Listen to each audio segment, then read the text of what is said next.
না, আজকে কোনো ট্রাভেল ভিডিও নয়।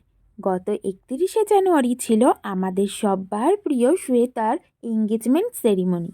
সেই দিনটির বেশ কিছু শুভ মুহূর্ত তোমাদের সঙ্গে শেয়ার করলাম।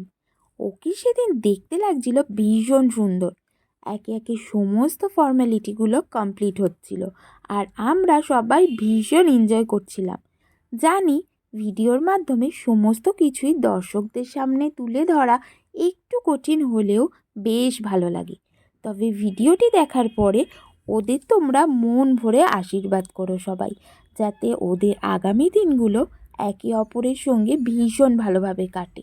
সমস্ত ফর্ম্যালিটি কমপ্লিট হওয়ার পরে ছিল কেক কাটিংয়ের পালা, আর ফটোশ্যুট তো চলছিলই। এবারে চলে এসেছি মেইন অ্যাট্রাকশনের দিকে। স্টার্টারে ছিল পকোড়া ও কফি, আর মেইন মেনুতে ছিল রাধাবল্লভীর সঙ্গে চানা মশলা। তারপরেই চলে এলো ফিশ বাটারফ্লাই সঙ্গে সস এবং স্যালাড। মাঝখানে কাতলা মাছ ছিল, তবে আমি ওটা স্কিপ করে দিয়েছি। তারপরে চলে এসেছিল ফ্রাইড রাইস আর মটন কষা, আর লাস্ট পাতে ছিল চাটনি, পাঁপড়, রসগোল্লা ও সন্দেশ আর হাজমোলা। আজকের ভিডিওটি দেখতে তোমাদের কেমন লাগলো অবশ্যই কমেন্ট করে জানিও। আর হ্যাঁ, খুব তাড়াতাড়ি আসছি ট্রাভেল ভিডিও নিয়ে। তোমরা চ্যানেলটিকে সাবস্ক্রাইব করে পাশে থেকো। বাই।